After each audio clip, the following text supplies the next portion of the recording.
کا کوٹھی سے عمران نے کہا اور وہ ہلکا سا کہا لگا کر بولی، آپ بڑے ہی دلچسپ انسان ہیں مسٹر عمران۔ یہ دل تو دل ہوا مگر چسپ کا کیا ہے؟ عمران نے کہا۔ عمران کا انداز بڑا بھولا بالا اور احمقانہ تھا، وہ جو دل سے چپک جاتے ہیں۔ لیڈی رشید نے کہا، انہیں محبت اور پیار میں دلچسپ کہا جاتا ہے جناب عمران صاحب۔ ارے باپ رے! عمران اچھل کر خوفزدہ لہجے میں بولا، کیا ہوا؟ وہ چونک کر بولی، ابھی ایک ہی چسکی ہوتی ہے اور میں اس سے پیچھا چھڑانا چاہ رہا ہوں۔ لیڈی وحید مطلب ہے رشید۔ وہ برا مانے بغیر بولی، اگر کہیں رہائش نہ رکھتے ہو، وہ تو میرا غریب خانہ آپ کے لیے حاضر ہے مسٹر عمران۔ آپ غریب خانے میں رہتی ہیں؟ عمران نے حیرت سے کہا اور اس سے گھورنے لگا۔ لیڈی رشید کی آنکھوں میں اس نے عجیب سی چمک دیکھی تھی، ایسی چمک جیسی پسندیدہ چیز کو حاصل کرنے کے وقت پیدا ہوتی ہے۔ ہاں، چھوٹا سا 2000 گز پر بنا ہوا غریب خانہ ہے، لیڈی رشید نے کہا۔ ٹھیک اسی لمحے ویٹر چائے لے آیا تھا، وہ چائے بنانے لگی۔ عمران سوچ رہا تھا کہ لیڈی رشید اس سے کیوں مل بیٹھی ہے؟ کیا اس کا پروگرام عمران سے ملنے کا تھا؟ یہ محض اتفاق ہے؟ سبھی کو معلوم تھا کہ وہ اکثر راتیں ٹپ ٹاپ نائٹ کلب میں گزارتا ہے۔ اگر وہ اس سے ملنے کی متمنی تھی تو فیاض کو گھیرنا محض تعارف حاصل کرنے کے لیے ہو سکتا تھا۔ ویسے وہ رشید کے بارے میں اچھی طرح جانتا تھا، وہ پہلے یہودی تھا اور اس کا نام ڈیوڈ تھا۔ یہاں آ کر اس نے اسلام قبول کر لیا تھا، پھر پولٹری فارم کا کاروبار شروع کر دیا تھا۔ اس کاروبار میں اسے خاصا فائدہ ہوا تھا اور چند سالوں میں وہ لاکھ پتی سے کروڑ پتی بن گیا تھا، اور اب اس کی ایک شراب بنانے کی فیکٹری بھی تھی۔ اس فیکٹری سے وہ کروڑوں روپے سالانہ خود بھی کما رہا تھا اور حکومت کو بھی زر مبادلہ مہیا کر رہا تھا۔ یہ لیڈی رشید کی بیوی تھی۔ یہ ساری معلومات ڈیوڈ کی فائل میں موجود تھیں۔ ڈیوڈ یا رشید ہمیشہ سے مشکوک لوگوں کی لسٹ پر رہا تھا، لیکن آج تک عمران اس کے خلاف کوئی ثبوت حاصل نہیں کر سکا تھا، اور ایسا شاید اس لیے تھا کہ عمران نے کبھی خاص طور پر اس پر توجہ نہیں دی تھی، ورنہ سارا کچا چھٹا سامنے آ جاتا، اور اب وہ اسی بارے میں بڑی تیزی سے سوچ رہا تھا۔ آخر یہ اس سے کیوں مل بیٹھی ہے؟ کیا مقصد ہے؟ کیا یہ ڈیوڈ کے اشارے پر اس سے ملی ہے؟ ڈیوڈ یہودی تھا اور آج اس کے فلیٹ سے کود کر مرنے والا بھی یہودی ہی تھا، اور اس نے انکشاف کیا تھا کہ یہودی اسے زندہ نہیں چھوڑنا چاہتے، تو پھر وہ سوچتا رہا اور اسی شرمیلے انداز میں بیٹھا رہا۔ چائے ٹھنڈی ہو گئی عمران صاحب، لیڈی رشید نے کہا۔ ہاں، عمران چونک کر بولا اور کپ اٹھا کر گھونٹ بن لیا، پھر بڑی تیزی سے دونوں رانے پٹپٹانے لگا۔ چائے خاصی گرم تھی۔ چند لمحے وہ رانے پیٹتا اور منہ سے کرتا رہا، پھر چائے کا گھونٹ نگل گیا۔ اب اتنی بھی ٹھنڈی نہیں ہے جناب، وہ حیرت سے عمران کو گھور کر بولی۔ آپ ہی نے کہا تھا کہ ٹھنڈی ہو رہی ہے، عمران برا مان جانے والے لہجے میں بولا، اور لیڈی رشید کے انداز سے ایسا لگنے لگا جیسے وہ اس پر فدا ہو جائے گی۔ بڑے لگاؤٹ بھرے انداز میں وہ اسے تک رہی تھی۔ عمران کبھی تو سنجیدہ ہو جایا کرو۔ فیاض جو اتنی دیر سے کھول رہا تھا بالآخر پھٹ ہی پڑا۔ ہر وقت کی حماقتیں اچھی نہیں ہوتیں۔ بہتر، عمران نے کہا۔ کیا بہتر؟ فیاض چلا کر بولا، یہی کہ مجھے تو کبھی رنجیدہ نہیں رخشندہ چندہ میرا مطلب ہے کہ وہ ہونا چاہیے جو تم نے کہا ہے۔ کیا ہم چلیں لیڈی رشید؟ فیاض نے کہا۔ نہیں عمران صاحب، بڑے دلچسپ آدمی ہیں، آج کا پروگرام کینسل کر دو، پھر کبھی چلیں گے، لیڈی رشید نے کہا، اور فیاض ہونہار انداز میں عمران کو گھورنے لگا۔ عمران نے فیاض کو دیکھا اور اچھل پڑا، اور اسی اچھلنے نے اس کی جان بچائی تھی۔ ایک انگارہ زن سے اس کی کان کے پاس سے نکلا اور ہال میں کسی کی چیخ لہراتی چلی گئی۔ ہیلو، ڈیوڈ نے ریسیور کان سے لگاتے ہوئے کہا۔ بری خبر ہے جناب، دوسری جانب سے کہا گیا۔ بولے جاؤ، رکو مت، وہ گھرا کر بولا۔ عمران پر ٹپ ٹاپ میں حملہ کیا گیا ہے۔ حملہ آور کون ہے؟ ڈیوڈ نے چونک کر پوچھا۔ پتہ نہیں چل سکا، حملہ گیلری یا باتھ روم والی جانب سے کیا گیا تھا، دوسری جانب سے کہا گیا، اور ڈیوڈ بول پڑا۔ عمران کا کیا رہا، بچ گیا یا مر گیا؟ فائر ہوتے ہی وہاں ہڑبونگ مچ گئی تھی جناب، اسی لیے نہیں کہا جا سکتا کہ عمران محفوظ رہا یا زخمی ہو چکا ہے، گویا وہ مرا نہیں ہے، ڈیوڈ نے کہا۔ جی ہاں، ویسے بری خبر یہ ہے کہ ان کی میز پر بیگم صاحبہ بھی موجود تھی جناب، دوسری جانب سے کہا گیا، اور فیاض بھی تھا۔ اب وہ کہاں ہیں؟ حال ہی میں موجود ہیں جناب۔ ڈیوڈ چند لمحے سوچتا رہا، پھر بولا، عمران ہاتھ سے نکل چکا ہے، لہٰذا اب تم وہاں سے اپنے آدمیوں کو ہٹا دو۔ بہت بہتر جناب، دوسری جانب سے کہا گیا۔ اور ہاں، وہاں گریٹا اور لارڈ لف بھی ہیں۔ جی ہاں، مگر وہ اس ہنگامے کی زد میں نہیں آ سکیں گے، ان کو پیغام دو کہ وہ فوراً یہاں چلے آئیں۔ بہت بہتر جناب، مگر دوسری جانب سے جملہ پورا نہیں کیا گیا۔ کچھ کہنا چاہتے ہو؟ ڈیوڈ نے پوچھا۔ جی ہاں، لیڈی صاحبہ کے بارے میں کیا حکم ہے؟ ان سے دور رہو، ذرا بھی کسی کو شبہ نہ ہونے دو کہ تم یا تمہارے کسی آدمی کا لیڈی رشید سے کوئی تعلق ہے، اور وہ کیپٹن فیاض، وہ جو ان کے ساتھ ہیں، وہ اس سے نمٹ سکتی ہیں۔ تم حکم پر عمل کرو، رائٹ پاس، دوسری جانب سے کہا گیا، اور اس نے رابطہ منقطع کر دیا اور کمرے میں ٹہلنے لگا۔ آنکھوں میں سوچ کی پرچھائیاں تھیں، پھر شاید وہ کمرے سے باہر جانا چاہتا تھا کہ فون کی گھنٹی بول پڑی۔ ہلو، اس نے ریسیور اٹھا کر کان سے لگاتے ہوئے کہا۔ الفریڈ بول رہا ہوں باس، دوسری جانب سے کہا گیا۔ ہاں بات کہو کیا ہے؟ ڈیوڈ نے کہا۔ پوکر مارا گیا باس، دوسری جانب سے آواز آئی۔ کیسے؟ کب اور کہاں؟ ڈیوڈ نے پوچھا۔ عمران کے فلیٹ پر دوسری جانب سے تفصیل بتائی گئی، مگر وہ فلیٹ میں داخل ہی کیوں ہوا تھا؟ اس نے اطلاع دی تھی کہ عمران پہنچ گیا ہے اور وہ اس کے پیچھے فلیٹ میں جا رہا ہے تاکہ اسے پکڑ سکے، اور خود مارا گیا۔ ڈیوڈ گھر آیا۔ یس باس، الفریڈ نے کہا۔ پتہ نہیں کس طرح وہ فلیٹ سے سڑک پر آ گرا تھا اور ایک بس کے نیچے کچلا گیا۔ کیما بن گیا ہے اس کا، شناخت تو نہیں ہو سکے گی؟ نو باس، اس کے پاس کوئی ایسی چیز نہیں تھی جس سے پولیس ہم تک پہنچ سکے۔ اس کا مطلب یہ ہوا کہ عمران فلیٹ سے سیدھا ٹپ ٹاپ ہی پہنچا ہے، ڈیوڈ نے کہا، اور دوسری جانب سے الفریڈ کی آواز آئی۔ کیا وہ اس وقت ٹپ ٹاپ نائٹ ہوٹل میں ہے؟ تھا نہیں ہے وہاں، اس پر کسی نے حملہ کیا تھا جس کے بعد وہ غائب ہو گیا۔ ایسا لگ رہا ہے باس کہ جیسے اس وقت اس کے پیچھے ہمارے علاوہ بھی کوئی لگا ہوا ہے، الفریڈ کی آواز آئی۔ یقیناً، ورنہ اس پر فائر کرنے والے کون تھے؟ پوکر نے اطلاع میں یہ بھی بتایا تھا کہ جب وہ فلیٹ والی سڑک پر مڑا ہے تو اس پر روشنی کی شعاع والے ہتھیار سے حملہ کیا گیا تھا، اور ڈیوڈ کے منہ سے نکلا شعاعی ہتھیار۔ یس باس، الفریڈ نے کہا۔ میں خود حیران ہوں کہ یہ ہتھیار کسی اور کے پاس کہاں سے آ گیا، جبکہ ہمارے سائنسدان ابھی اس پر تجربات ہی کر رہے ہیں اور وہ باقاعدہ استعمال کے لیے ابھی کسی کو نہیں دیا گیا۔ بہرحال میں دیکھوں گا، ڈیوڈ نے کہا۔ تم وہی کرو جو کہا گیا ہے۔ میرا خیال ہے سیکرٹ سروس کے آدمیوں کو ایک ساتھ ختم کر دیا جائے، الفریڈ نے کہا۔ اس طرح X2 کی کمر ٹوٹ جائے گی۔ کیا تمہیں یہاں رہنا نہیں ہے؟ ڈیوڈ گھرایا۔ میں سمجھا نہیں باس، الفریڈ کی آواز آئی۔ کیا تمہیں ان کو مار ڈالنے کا حکم ملا ہے؟ ڈیوڈ گھرایا۔ جی نہیں، اور میں نے تو صرف خیال پیش کیا تھا، الفریڈ جلدی سے بولا۔ صرف احکامات کی تعمیل کرتے رہو اور باس۔ یس باس، الفریڈ کی آواز آئی۔ گریٹا کو اس بارے میں علم ہے کہ تم میری ماتحتی میں کام کر رہے ہو؟ نو باس، الفریڈ نے کہا۔ میں نے نہیں بتایا، اسے بالکل پتہ نہیں لگے کہ اب اس ملک میں تم لوگوں کا باس میں ہوں۔ کوئی خاص بات باس؟ الفریڈ نے پوچھا۔ یوں ہی سمجھ لو، ڈیوڈ نے کہا۔ کل ایک لانچ اور ایک موٹر بوٹ کو پوری طرح ریڈی کر کے گھاٹ پر پہنچا دو۔ فیکٹری جانا ہے باس؟ الفریڈ نے پوچھا۔ ہاں، ڈیوڈ نے جواب دیا۔ گریٹا اور لارڈ لیف بھی ساتھ ہوں گے۔ جب ہم یہاں تھے باس تو ان لوگوں کو کیوں بھیجا گیا ہے؟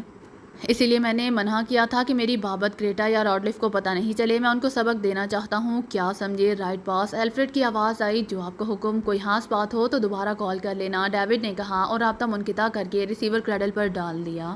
عمران دوبارہ کرسی پر نہیں بیٹھا تھا، بلکہ کرسی سمیت وہ فرش پر گرا تھا۔ ممکن تھا فیاض اسے بھی عمران کی کوئی نئی حماقت سمجھ بیٹھتا، مگر عقب سے ابھرنے والی چیخ نے اسے بری طرح سے چونکا دیا تھا۔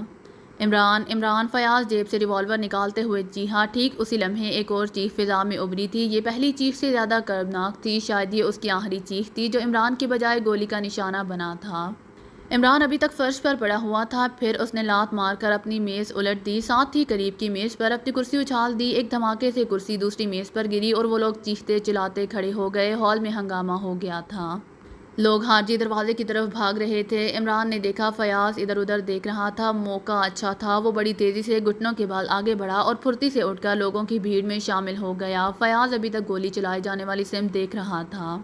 شاید وہ قاتل کو دیکھنے کی کوشش کر رہا تھا، جبکہ عمران اچھی طرح سے جانتا تھا کہ قاتل کون ہے اور اس وقت کہاں ہے۔ وہ فرش پر ہام ہاں ہی نہیں پڑا رہا تھا۔ گولی کے گزرتے ہی اسے سمت کا اندازہ ہو گیا۔ گولی گیلری کی جانب سے چلائی گئی تھی اور اس نے فائر کرنے والے کے لباس کی ہلکی سی جھلک دیکھی تھی۔ وہ نیلے رنگ کے سوٹ میں ملبوس تھا، پھر وہ فرش پر ہی پڑا رہا تھا اس وقت تک جب تک کہ نیلے سوٹ والا نیچے آ کر لوگوں کی بھیڑ میں نہ شامل ہو گیا، اور اب عمران اس کے پیچھے تھا۔ وہ چاہتا تو بڑی آسانی سے اسے پکڑ لیتا، مگر یہ جگہ اس نے مناسب نہیں سمجھی تھی۔ یہاں پکڑنے کا مطلب اسے کیپٹن فیاض کے حوالے کرنا ہوتا، جبکہ وہ اسے دانش مندل یا کسی ایسی جگہ لے جانا چاہتا تھا جہاں وہ اس سے حاضر ہوا طریقے پر پوچھ گچھ کر سکے۔ لوگوں کی بھیڑ میں وہ شامل بھی تھا اور نکل آیا۔ جیب میں سائلنسر لگا ریوالور موجود تھا۔ وہ نیلے سوٹ والے سے چند قدم پیچھے چلتا رہا، پھر پارکنگ میں پہنچ کر اس نے ایک گاڑی کا دروازہ کھولا، پھر کوئی چیز اپنے کوٹ کے اندر سے نکال کر عقبی سیٹ پر ڈالی اور ڈرائیونگ سیٹ پر بیٹھ کر دوسری طرف کے دروازے کا شیشہ اتارنے لگا۔ شیشہ اتارنے کے بعد وہ گاڑی سٹارٹ کرنے لگا۔ عمران عقب سے گھوم کر دوسری طرف پہنچا اور دروازہ کھول کر اس کے برابر بیٹھ گیا۔ کون ہو تم؟ وہ گھرایا تھا۔ اس کے چہرے پر شناسائی کی ہلکی سی جھلک بھی نہیں تھی، اسپاٹ اور بے جان چہرہ تھا اس کا، وہی جسے تم نے کچھ دیر پہلے مار ڈالنے کی کوشش کی تھی۔ عمران گھرایا، اور اس سے پہلے کہ وہ اپنی جیب سے ریوالور نکالتا، عمران کا خاموش ریوالور باہر آیا اور اس کی کن پٹی سے جا لگا۔ وہ ساکت رہ گیا۔ اس کی گراہٹ بڑی ہونہار تھی۔ ہاتھ آہستہ آہستہ نکالو اور اسٹیئرنگ پر دوسرے ہاتھ پر رکھ دو، عمران نے سرد اور شفاف لہجے میں کہا۔ تم پچھتاؤ گے مسٹر عمران، وہ ہاتھ اسٹیئرنگ پر رکھ کر بولا۔ شکر ہے تم نے پہچان تو لیا، عمران گھرایا، ورنہ میں تو یہی سمجھا تھا کہ اپنی پہچان بھی کرانی پڑے گی۔ تم کیا سمجھتے ہو وہ گھرایا، کیا تم بچ نکلو گے؟ کوئی حسینہ مسکرا کر دیکھ لے تو ابھی چت گروں گا اور پٹ جاؤں گا، مگر عمران کہتے کہتے خاموش ہو گیا۔ مگر کیا وہ گھرایا، تم جیسے کوڑ مغز کے ہاتھوں مرنا ہرگز پسند نہیں کروں گا۔ عمران گھرایا جس کا نشانہ تک صحیح نہیں ہے، شکر کرو تم نے مجھے فائر کرنے سے ایک لمحے پہلے دیکھ کر خود کو بچا لیا تھا، وہ گھرایا، ورنہ گولی تمہاری کھوپڑی میں ہی سوراخ کرتی اور میں اسے روشن دان کہتا کیوں؟ عمران گھرایا، مردے اپنے جسم میں بننے والے سوراخوں کو اگر گرنے کی سکت رکھتے تو کوئی بھی آج قبر میں سو نہ رہا ہوتا۔ واہ اچھی باتیں کر لیتے ہو۔ عمران گھرایا، چلو گاڑی آگے بڑھاؤ، کیا ساری رات اسی جگہ گزارنا چاہتے ہو؟ چلو، وہ گھرایا، مگر یاد رکھو تم نہ میرا کچھ بگاڑ سکو گے اور نہ ہی زندہ بچ کر نکل سکو گے مسٹر عمران۔ پرواہ مت کرو، عمران نے کہا اور اس نے گاڑی کا انجن سٹارٹ کیا اور گاڑی کو حرکت میں لے آیا۔ دونوں ہونٹ اس نے بھیج رکھے تھے اور پیشانی پر سلوٹیں ابھری ہوئی تھیں۔ ایک میں ہی تمہارے پیچھے نہیں ہوں، وہ گھرایا۔ مجھے علم ہے، عمران نے کہا، وہ شعاع گان والے بھی میرے عقب میں لگے ہوئے ہیں اور وہ ٹپ ٹاپ میں بھی موجود تھے، تو تم ان سے واقف ہو، وہ گھرایا۔ کہو تو ان کے لباسوں کے رنگ بھی بتاتا چلوں، اس کے باوجود تم ٹپ ٹاپ چلے آئے، تمہارا کیا مطلب ہے؟ عمران نے کہا۔ میں ان کے ڈر سے چوہے کے کسی بل میں چھپ کر بیٹھ جاتا یا شہر سے بھاگ جاتا۔ وہ ہارن پنچ کر رہ گیا۔ گاڑی سست رفتار سے سڑک پر چل رہی تھی۔ عمران نے عقب نما میں دیکھا، وہ گاڑی خاصے فاصلے پر چلی آ رہی تھی جس پر اس سے شعاعی حملہ کیا گیا تھا۔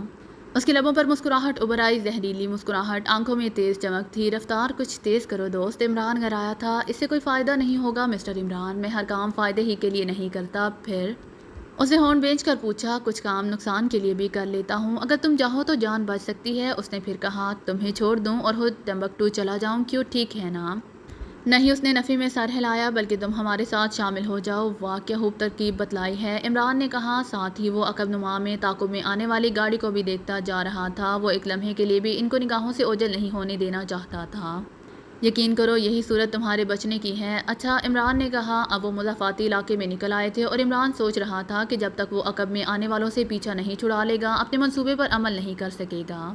مگر ان سے پیچھا کیسے چھڑایا جائے، یہی ایک سوال اس کے ذہن میں گردش کر رہا تھا۔ ہاں، اسٹیئرنگ اگر اس کے ہاتھ میں ہوتا تو ان سے پیچھا چھڑانے میں کوئی دشواری نہ ہوتی۔ پھر اس نے سوچا، پھر چند لمحے بعد اس نے اس طرح سر ہلایا جیسے کوئی ترکیب سمجھ میں آ گئی ہو۔ پھر اس نے عقب میں آنے والی گاڑی کو دیکھا، اس کا فاصلہ اتنا ہی تھا جتنا وہ شروع سے رکھتی چلی آ رہی تھی۔ عمران نے آہستہ سے سر کو جنبش دی، پھر اس نے ریوالور کو اس طرح پکڑ لیا کہ ایک لمحے میں اسے نال کی طرف سے پکڑ سکے۔ پھر اسی طرح ہوا۔ پھر وہ اس سے مخاطب ہوا، اپنے ساتھیوں کو سگنل دو کہ وہ تعاقب سے باز آ جائیں، وہ میرے حکم کے پابند نہیں ہیں۔ پھر عمران گھرایا، میں ان کا پابند ہوں، اس نے جواب دیا۔ کچھ بھی ہو تم کوشش کرو، وہ شاید مان جائیں، اگر نہ مانے تو پھر وہ بولا، میں تمہیں مار کر گاڑی سے باہر پھینک دوں گا اور نکل جاؤں گا۔ اتنا آسان نہیں ہے نکل جانا، میرے لیے یہ ایک کھیل ہے مسٹر، عمران نے کہا۔ ہوگا، مگر جیسے ہی تم مجھے گاڑی سے گراؤ گے شعاع گن کی ایک لہر گاڑی سمیت تمہارے چیتھڑے اڑا دے گی۔